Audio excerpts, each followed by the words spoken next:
Phone तो pick करो यार। दूसरा डिस्कस करने के लिए और सॉल्व करने के लिए आप ऐसा कुछ नहीं होगा। हद है। हमारे घर की अखलाकियात क्या कहती हैं? ट्रांजैक्शंस के आपको और कोई बात पूछती है?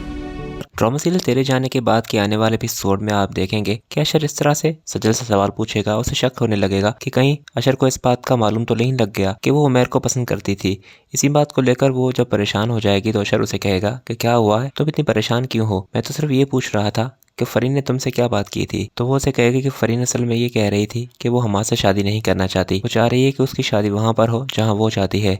तो अशर उसे कहेगा कि अगर फरीन किसी को पसंद करती है या किसी से शादी करना चाहती है तो वो साफ साफ क्यों नहीं कहती। और रही बात हमाद की, तो हमाद के बारे में मैंने अम्मी को पहले ही कहा था कि ये उसके साथ जाती होगी। फरीन को तलाक मिल चुकी है और उसकी शादी हम जबरदस्ती हमाद के साथ कर रहे हैं। उसके बाद नेक्स्ट सीन में आप देखेंगे कि फरी को फरी की माँ कहेगी कि तुम्हारी शादी तो मैं हमाद से ही करूंगी। उस निकट्टू लड़के के अलावा अगर कोई और लड़का है तुम्हारे दिमाग में तो तुम मुझे बता सकती हो, बाकी तुम्हारी शादी में उस आवारा लड़के से नहीं करूंगी।